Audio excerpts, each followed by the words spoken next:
Thank you for tuning in. Let's start today's topics. Roku announced Thursday that it will lay off about 200 employees, or 6% of its workforce. As part of a restructuring plan that aims to cut costs, the company will also exit and sublease, or stop the usage, of certain office facilities it doesn't occupy, and expects non-recurring costs of $30 million to $35 million, Amazon, Meta Platforms. And Roku had previously announced multiple rounds of job cuts, resulting in a net loss for Roku in the fourth quarter of $1.70 per share and ballooning operating expenses to $614.3 million from $358.3 million. Despite this, Roku still has enough financial resources to meet its needs for the next 12 months. Good luck keeping up with the competition when you've had to fire almost a quarter of your staff and restructure your expenses. U.S. regulators have taken multiple actions against crypto companies, with the CFTC filing a lawsuit against Binance, and the U.S. attorney for the Southern District of New York charging Sam Bankman-Fried with 8 counts of criminal securities, commodities, and wire fraud charges, while Bitcoin had a remarkable run for the first quarter of 2021. Macroeconomic conditions may have more significant impact on its price in the near term. U.S. regulators keep reminding us that markets don't always work in our favor. Unfortunately, we can rely on that more than ever in the cryptocurrency world. Tesla, one of the pioneering leaders in the electric vehicle market, has teamed up with contemporary Amperex Technology, CATL, a famed Chinese electric vehicle battery manufacturer, to develop a battery plant in the U.S., with a potential location to be in Texas. The plant would be owned and operated by Tesla, with battery technology aspects to be licensed from CATL. Representatives of Tesla, CATL, and the White House have not yet confirmed these reports. Tesla's ambition to conquer the EV market is out of this world. The U.S. Patent and Trademark Office had rejected Vernix claims that 2 of its virtual private network patents were infringed by Apple. The U.S. Court of Appeals for the Federal Circuit affirmed the Patent Office's decision in a decision handed out on Thursday, saying it heard Vernix arguments and found them unpersuasive. Apple, who did not immediately respond to requests for comment on the matter, had argued that Vernix patents were invalid.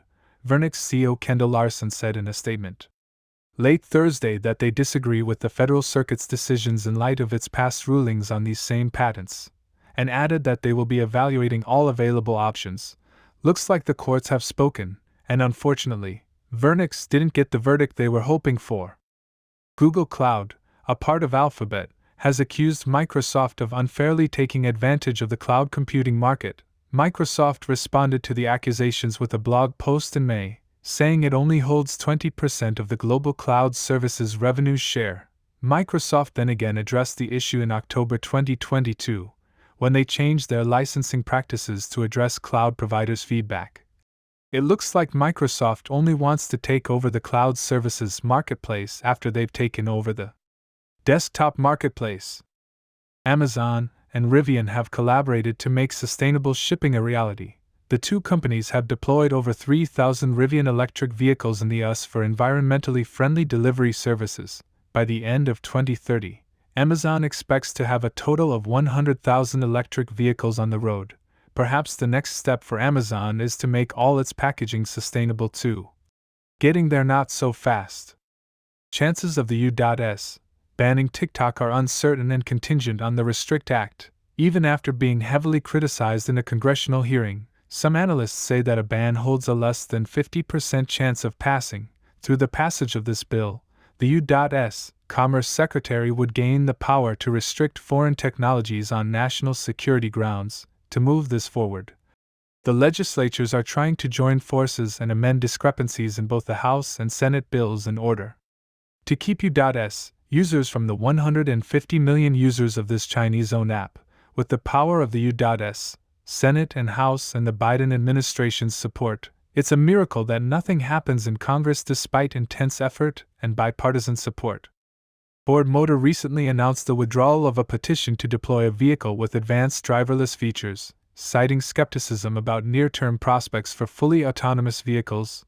The petition had requested a 2-year exemption to further develop, evaluate, and deploy the Society of Automotive Engineers, SAE, Level 4 Automated Driving System, ADS, Featured Equipped Vehicle.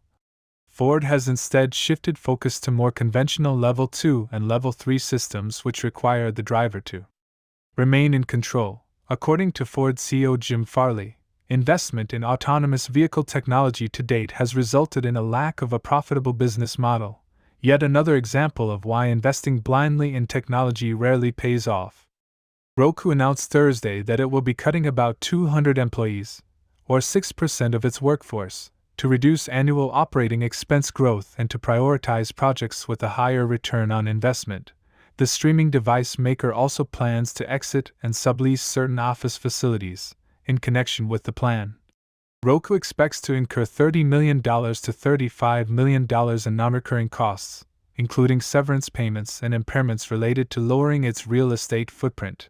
Amazon.com and Facebook parent Meta Platforms have announced job cuts recently, and Roku had already laid off 200 employees in the U.S. in November. In February, the company reported a fourth-quarter net loss and its operating expenses ballooned, while the company said it is committed to a path that delivers positive adjusted earnings in 2024. Furthermore, an earlier filing indicated that it had nearly $487 million in deposits at a bank that was recently shut by California regulators. Good thing that Roku is on the path to recovery, although without a reliable financial institution to back them up, it might be a long road ahead. This is everything for now on the Wall Street wackiness. See you in another time.